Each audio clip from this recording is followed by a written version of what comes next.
But essentially, I do conservation biology work with the Nature Conservancy of Canada, and I'll go through a few more projects that we're working on so you can get a better idea of kind of what I do and what the Nature Conservancy of Canada is. So the overview for my presentation is that you guys can see my screen, perfect. I'll go over who the Nature Conservancy of Canada is, where we work, how we work, some projects throughout Southern Alberta, how you can get involved with the Nature Conservancy of Canada, and then at the end, we'll have time for some questions. At the Nature Conservancy of Canada, we are a nonprofit land trust. We buy land and the rights to land for conservation purposes. We focus on private lands and we focus on connecting Canadians to these places. Our mission is that we will engage, initiate, innovate, and use creativity in conserving Canada's natural heritage. Our vision is that we protect areas of natural diversity for their intrinsic value and for the benefit of our children and those after them. Since 1962, NCC has been focused on identifying, securing, and caring for the most significant landscapes in Southern Canada. During that time, we have conserved over 2.8 million acres of land, making us Canada's leading land trust. We have been recognized as a conservation leader with an A rating by Money Sense 7 years in a row, and have the status as one of Canada's top 25 charities by the Financial Post. At NCC, we have 3 core activities. The first one is to conserve. We do this through securement and stewardship. In Conserve, we must accelerate the rate of conservation to do more and faster. We use campaigns to accelerate this conservation, and usually campaigns help us accelerate this by 8 times. Connect. We want to providing opportunities to spend more time in nature. We provide NCC sites for visitors, volunteer opportunities, and community engagement strategies. And the last, to inspire, to build stronger conservation sector, building on existing partnerships, developing young conservation professionals with intern programs and new conservation tools. More than 81% of the funds that we raise are directed towards land conservation work. The Nature Conservancy of Canada is non-advocacy, and we have over 180,000 supporters, which are donors, volunteers, and supporters. NCC is a registered charity, and our work is only possible through charitable giving and a positive public reputation.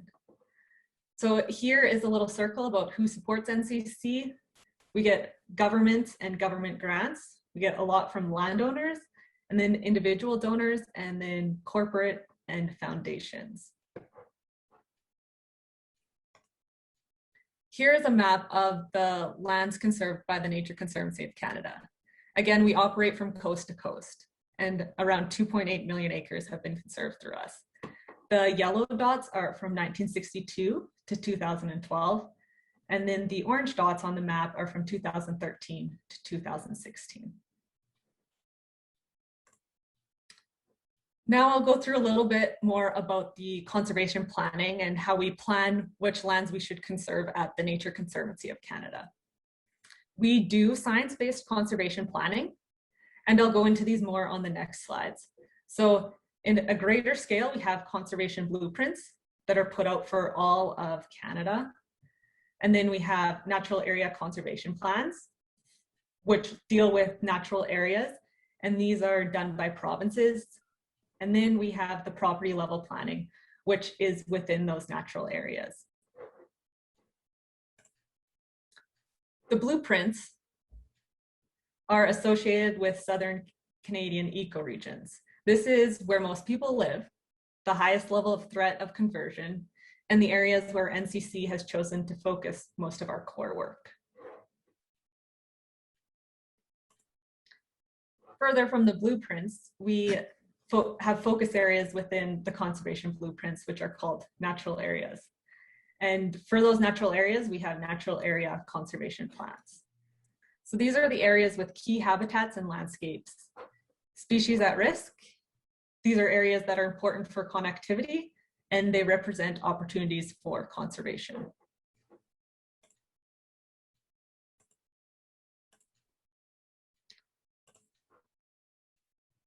So within our natural area conservation plans, we will come up with what places within the natural area should we focus our investments? What activities might be needed to protect the region? Who may help fund the work we need to do? And who might our partners be? As you can see, we use GIS mapping to help us determine where there are priority areas within the natural area. We want to make an impact on the area, so we want to take into account intactness, wildlife movement, and other conservation sites in the area, as well as many of other things. We want to prioritize the areas that we work on so that the money we receive can have the biggest impact and the most positive impact. Now I'll get more into the property level conservation tools. So this is within the natural areas, we will have specific properties. And this is our conservation toolbox. Fee simples are properties that NCC owns. Easements are properties that we have interest on, but we aren't the landowner. And then we also use right of first refusal, which is a contract that allows NCC the opportunity to make a securement deal before the property goes to the open market for an agreed upon fee. And then we have land rights purchase or transfer. I'll go into these a little bit more on the next slides as well. A conservation easement. So what does it mean? It means that there are restrictions based on property specific threats. Usually we will have subdivision as a restriction, future development, restrictions on cultivation or breaking up of native habitat. In certain areas, we will have restrictions on wetland drainage and alteration of water bodies. NCC holds the easement, but does not own the land. So we work with the landowners to put this conservation easement on their land, and we work with them on restrictions and how they want to conserve this land. The conservation easement stays with the property in perpetuity, forever. It passes for future generations or landowners. So it's constantly on title. And if somebody buys the land, the conservation easement stays on the land and the restrictions continue to apply to that land. So there's donated and purchased components to each project, and roughly 70% of our land base is conservation easements. This is because we don't own the land outright, so it is cheaper for us to have a bigger impact on these lands to do a conservation easement. What do we do on the conservation easements? We do annual easement monitoring. We want to be sure that the landowner has followed the restrictions that were agreed upon. We want to maintain our partnerships with the landowners and, of course, meet anybody that is a new landowner and go over those restrictions with them. We do aerial monitoring of our properties, which is using a belly-mounted camera on a plane, and then we do on-the-ground monitoring as well, and we also have landowner meetings.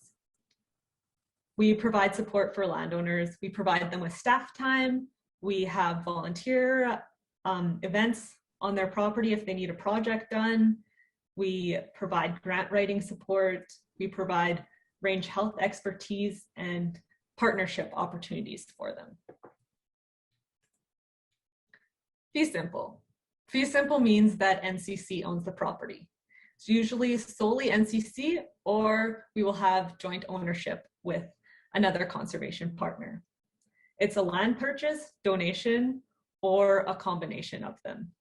And roughly 30% of our land base is fee simple. Again, like I said, it's a lot more expensive for us to own it outright.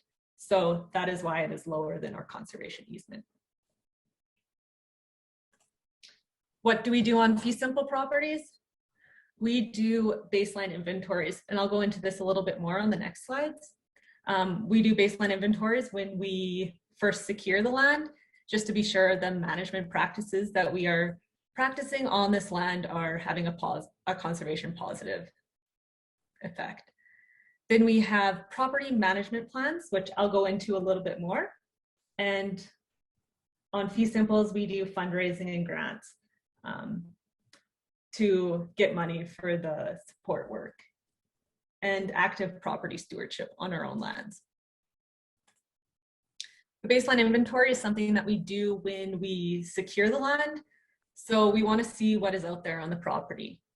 So we go and we look at what species are out there, key actions that are out there, what needs to be done on this property, if there needs to be fencing so we can get cattle grazing on the property. We look at weeds so that we can make a plan to control the weeds. We look at areas of disturbance so we can measure those and ensure that they're not getting any bigger, and looking at fence lines. From our baseline inventory, we come up with a property management plan. That's how we will steward the property. We look at targets, so we look at what areas on the property we are trying to protect. And we look at threats. What are threats to these specific targets we are looking to protect? And then we come up with actions to kind of mitigate those threats or enhance the health of the targets that we are trying to protect. And again, we work on monitoring our fee simple properties to ensure that the health is improving and all of our goals for the property are being met.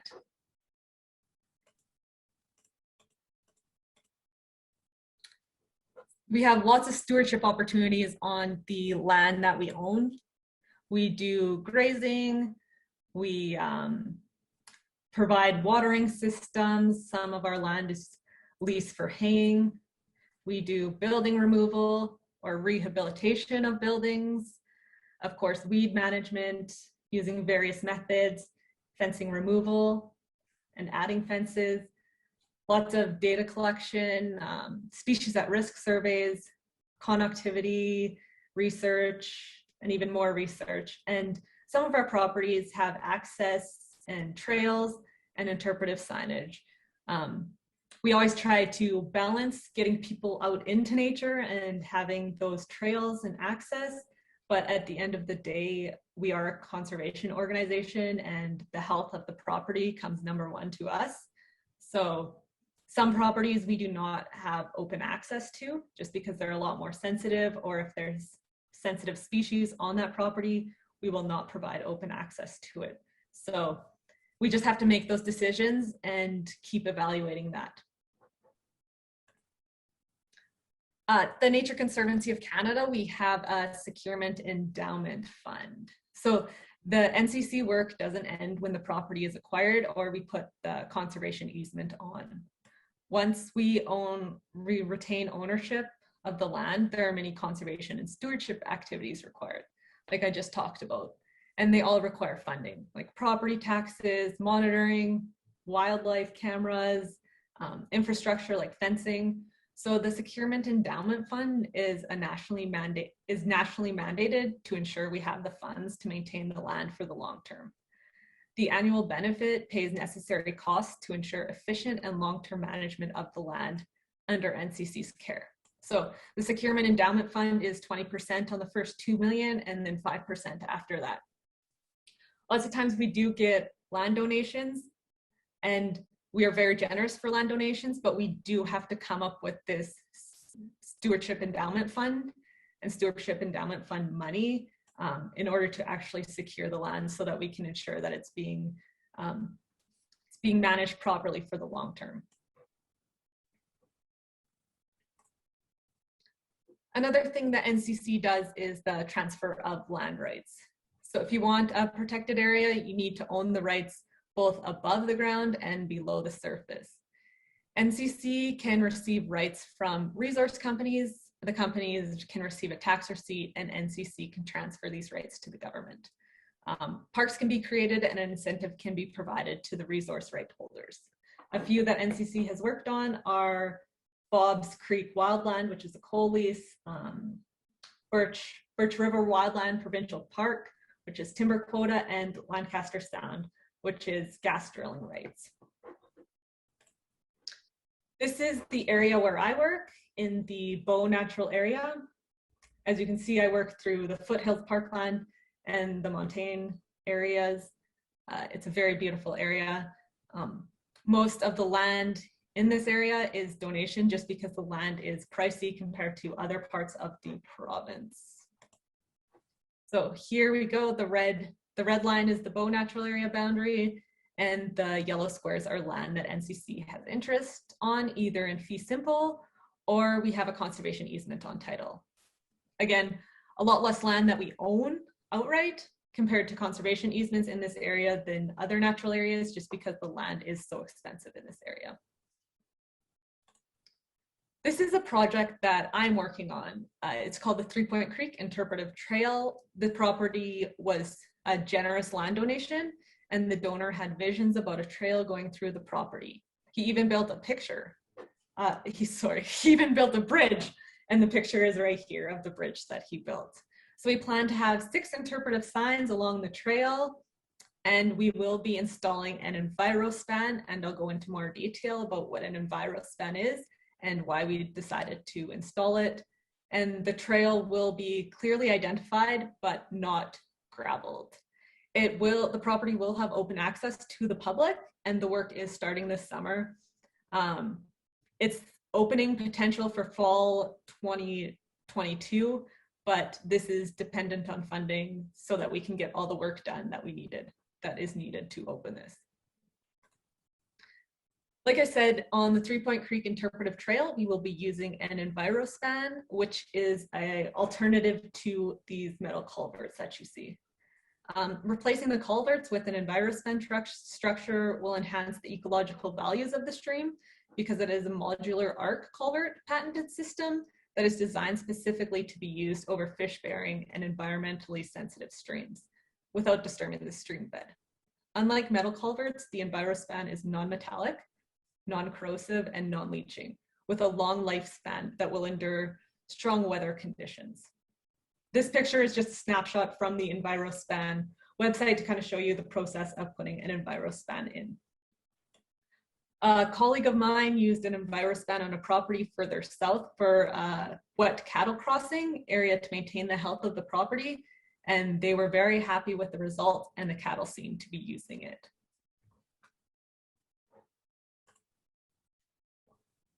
So now I will go into other projects that are not taking place in my area, but they are pretty interesting projects. So the Nature Conservancy works in the Crow's Nest Pass area. So you can see here, we have the Jim Prentice Wildlife Corridor, which I will go into more detail on, and the Rock Creek Corridor right here. There's private land between public land, and it's a major transportation route through the Rocky Mountains. It's a key area for wildlife movement and opportunities for food, shelter, and mates. And there is a need for collaborative conservation between many groups. And there is a lot of collaboration going on down there.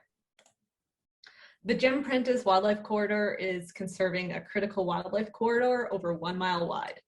As mentioned, it connects the parks in the north to the parks in the south. So the parks in the north, Kananaskis, Banff, and Jasper, to the parks in the south, like Waterton and US Glacier National Park. The project launched in October of 2018, and the goal is to raise $6.1 million. Currently, they have $5 million of this goal raised, and the goal is to complete the project within 3 to 4 years. The goal is to conserve lands across the corridor and eventually have the creation of a wildlife crossing structure.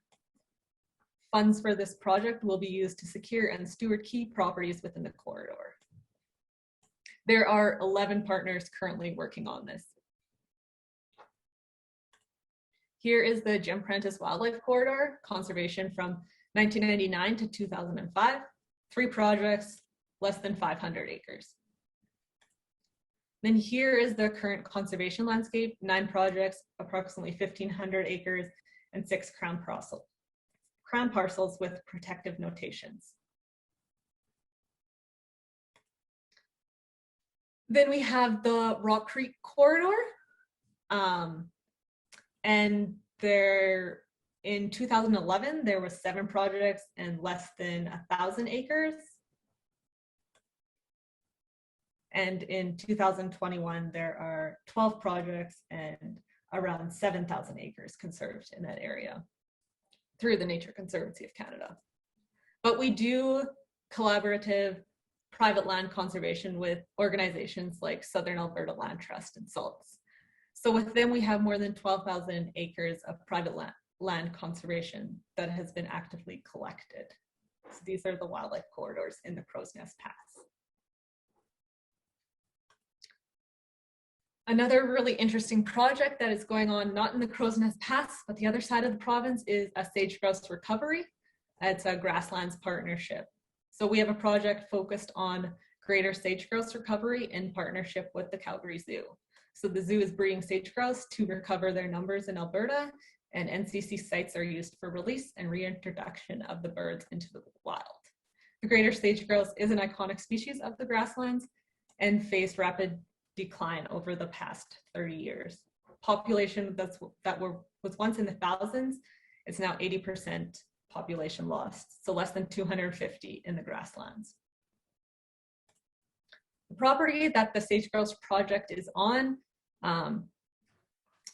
it was owned for a few generations, with the parcel being cultivated and used for growing agricultural crops.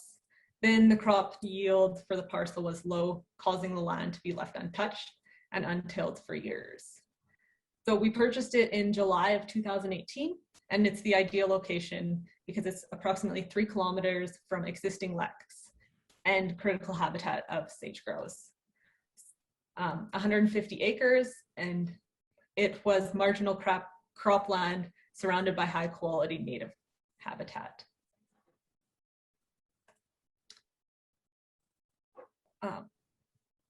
This project is the first step on the larger grassland and species at risk effort for Alberta's grassland. 75% of Alberta's species at risk are found in grasslands, and only 17% of native grasslands remain.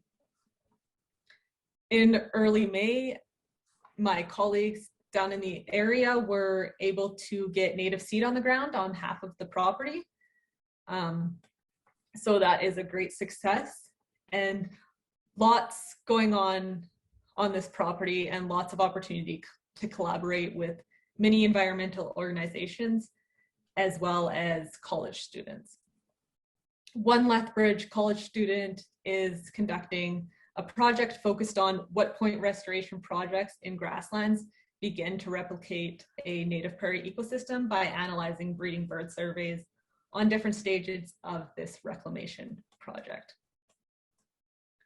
So throughout this unique partnership with the Calgary Zoo that I was talking about, we are working together to save the species and ensure survival. And last year, they released 65 greater sage-grouse, and they plan for another release in the fall. Another area where NCC works is the Waldron Ranch. This is along Highway 22 with Longview up to the north and Lembrecht down to the south. It's the largest tract of private land left along the eastern slopes. This is a conservation easement. It's the largest portion of intact native fescue grassland in Alberta, and it's the largest conservation easement in Alberta history.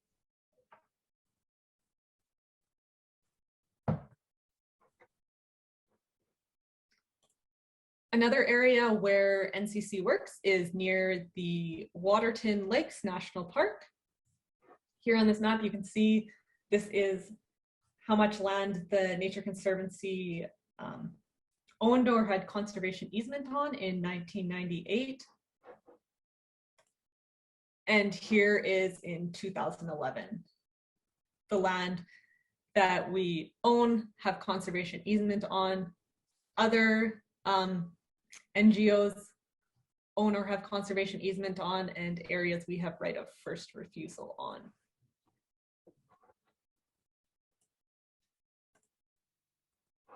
Another cool property is the Nodwell Property, which is unique because it's connected to the Horseshoe Canyon in Mee County by Drumheller. It is one of NCC's nature destinations.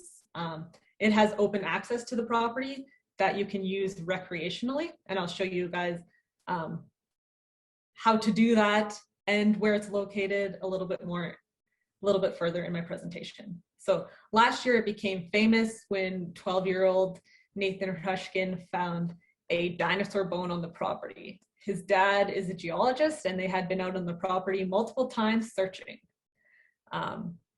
Francis Theron, a paleontologist from Royal Tyrrell Museum, confirmed that they were from the humerus of a young hadrosaur, a duck-billed dinosaurs.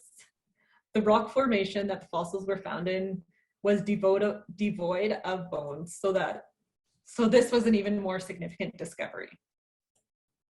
Since this discovery has happened and NCC was in the news for it and more light has been shed to this property, we have had an increase in usage of our property, and as such, we are looking into the possibility of enhancing the nature destination by adding trails, directional signage, and hopefully working with Indigenous nations in the area to help share information to our nature destination users of Indigenous values, perspectives, and oral history in the area. So if you plan to visit this site, just please be careful on the trails and be careful when exploring to prevent disrupting the unique badlands.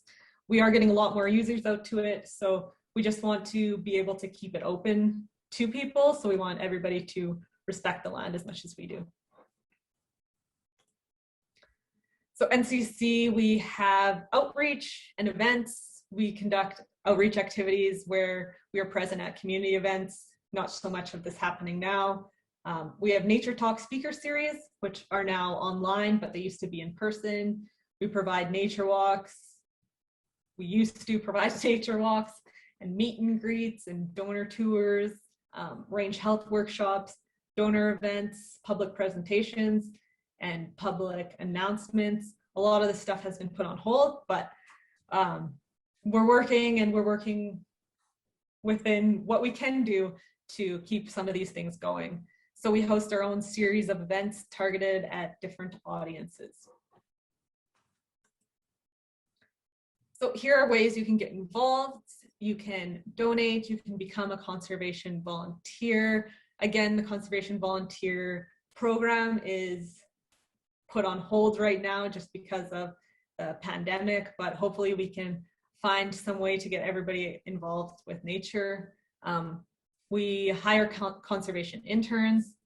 Again, way to get involved is attend events when it is safe to do so.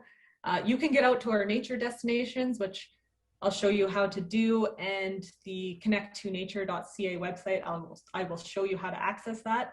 And we provide a leaflet e-newsletter, and you can just check us out online. The Nature Conservancy of Canada, our website is right here, www.natureconservancy.ca. You can go to what you can do, and you can find conservation volunteers, and there you can sign up to be a conservation volunteer. Hopefully, maybe near the end of the summer, we can get some more conservation volunteer events going on. And here is our Connect to Nature website. So it's connect to number 2 and nature.ca. So on here, you can go and book some of NCC's sites throughout Alberta, and you can book them to go hiking on them. Some of these, like the ones with green dots, they have open access, so you don't actually have to go online and book them, but it is kind of nice because you get the legal end location and you get a little bit of a description of the property, and you kind of get a map to get to the property. If anyone is interested in visiting any of these properties, this one right here is where the Nodwell property is. That is the coolest property. And then these orange ones you have to book online. Again, these are probably due to just user restrictions that we want. And in the fall or hunting season, we do allow hunting on some of our properties, not all of our properties. It depends on the donor's wishes, and it also depends on how ecologically sensitive that property is. So if you are interested in hunting on some of the Nature Conservancy lands, you do have to do all your booking through our online booking system. That way we can limit the number of hunters, we can limit the days where we allow hunters, so there's not as, so we can kind of do research and make sure that we're not having a whole bunch of hunters on our land.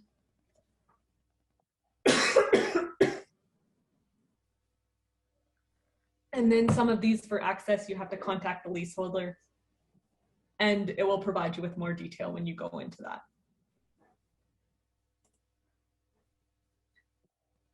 And that's the end of my presentation. I have my email here.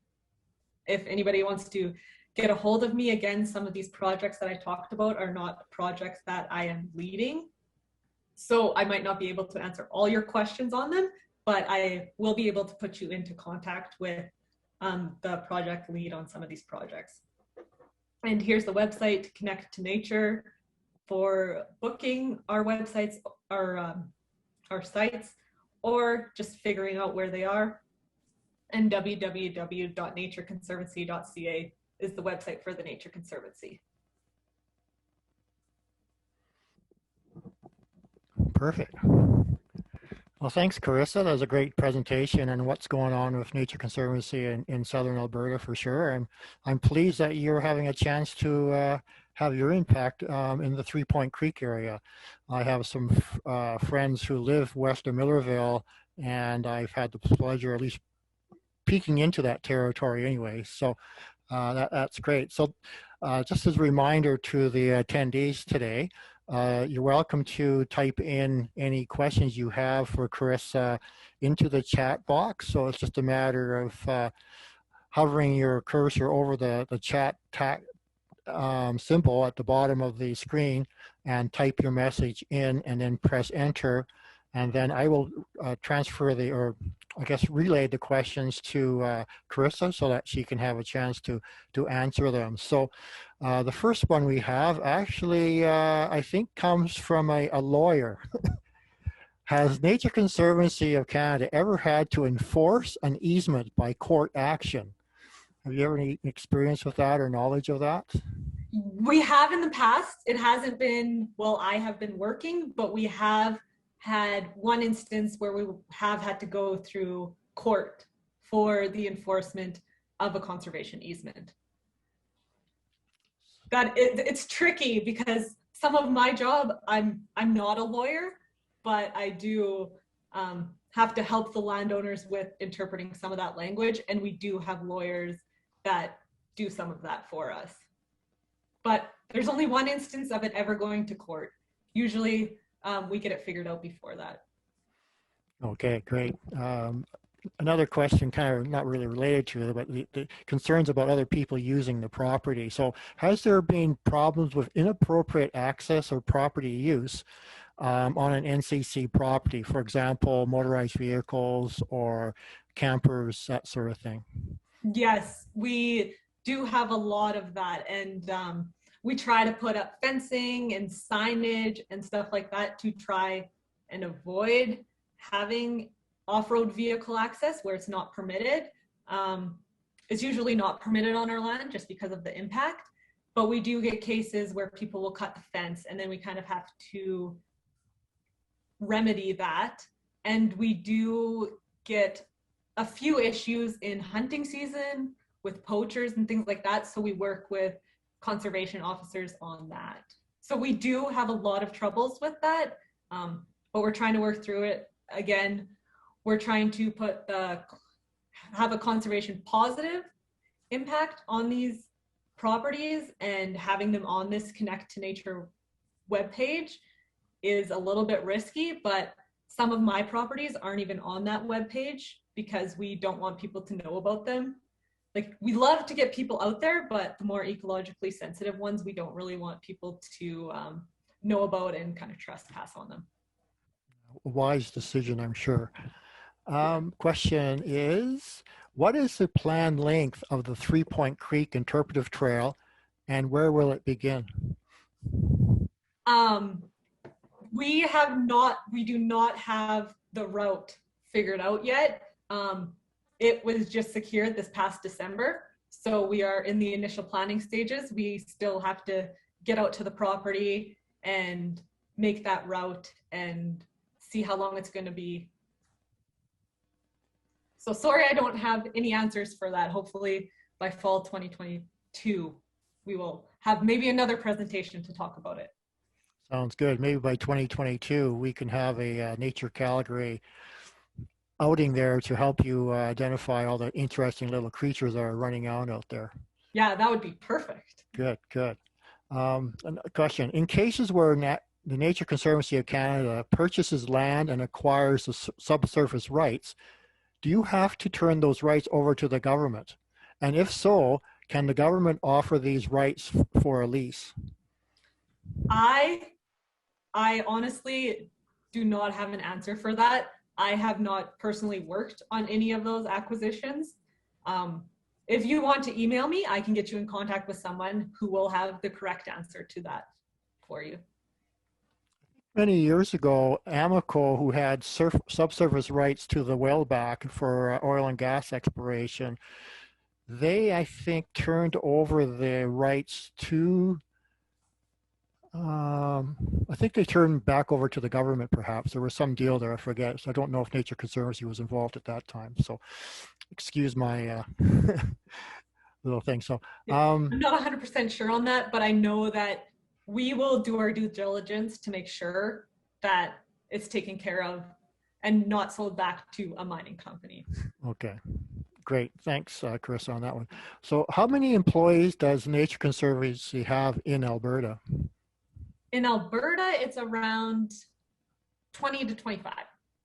Okay, fair number, but Chris, it's a big area. Yeah, we have people who work in jobs like myself in conservation biology and working out on the ground.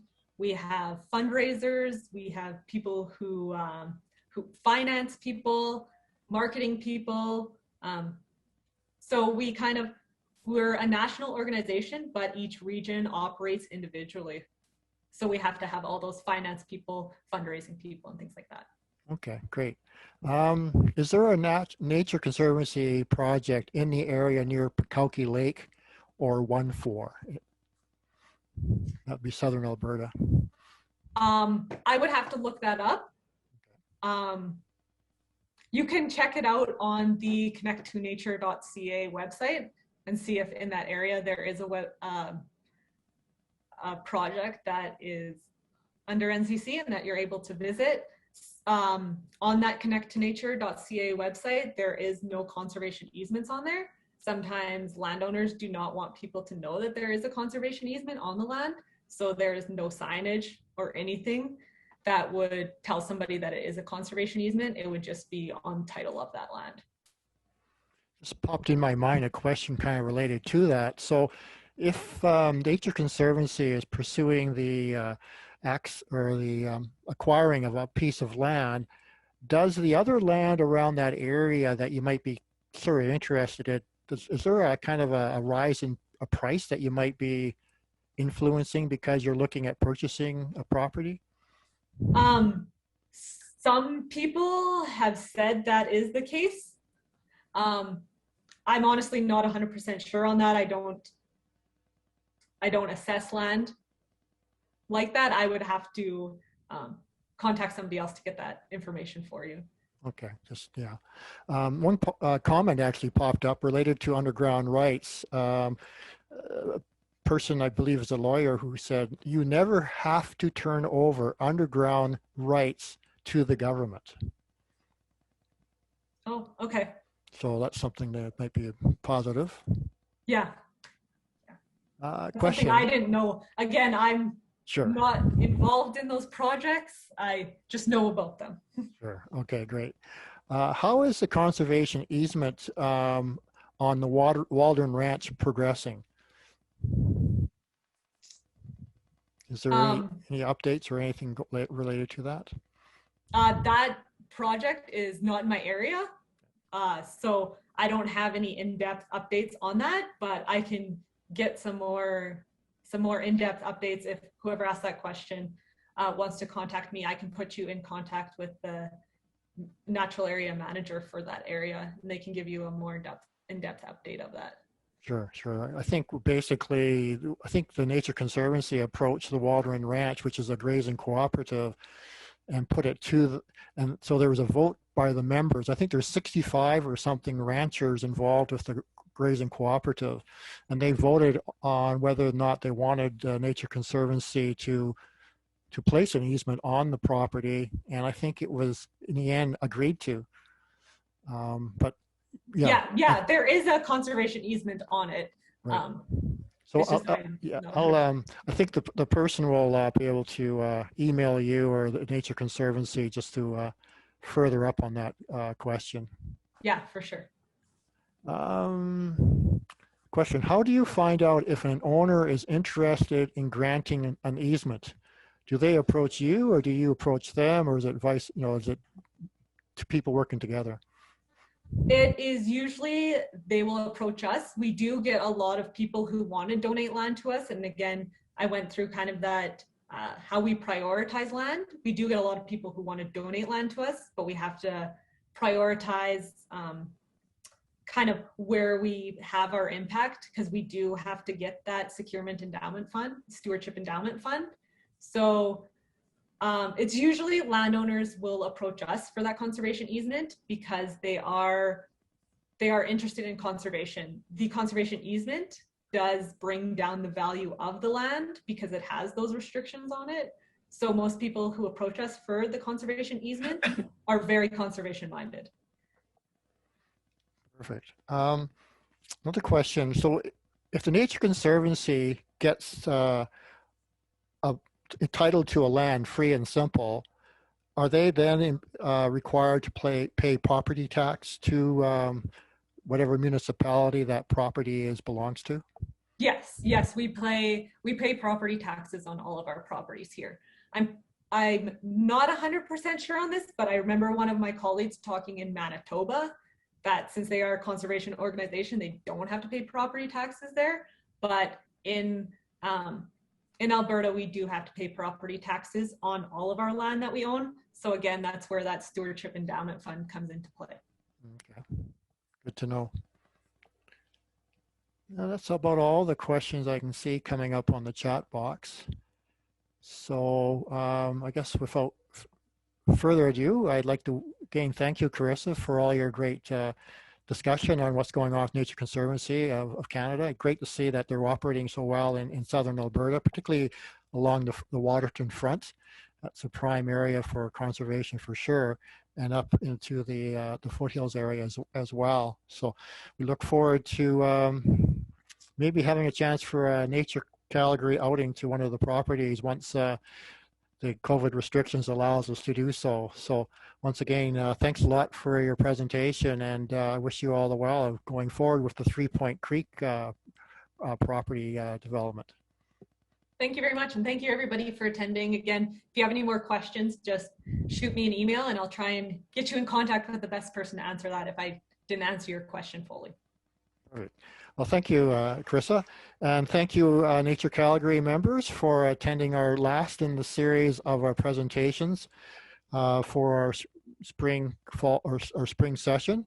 We will be reconvening our meetings in September, and just as a reminder, the Nature Calgary board is looking at whether we want to go with strictly virtual meetings or have a combination of virtual meetings and in-person meetings. Right now, we're considering having in-person meetings, say in September, October. Then once we get into the winter months, when it's a little harder for people to travel, when it's cold weather and at nighttime, we might go into virtual meetings, and then go into our in-person meetings, perhaps for the spring of 2022, going into, say, I don't know, March, April, May, something along those lines. But stay tuned. We'll be discussing that and let you guys know what's going on with regarding to that. So other than that, have a great spring, and hopefully we get our field trips up and running again as soon as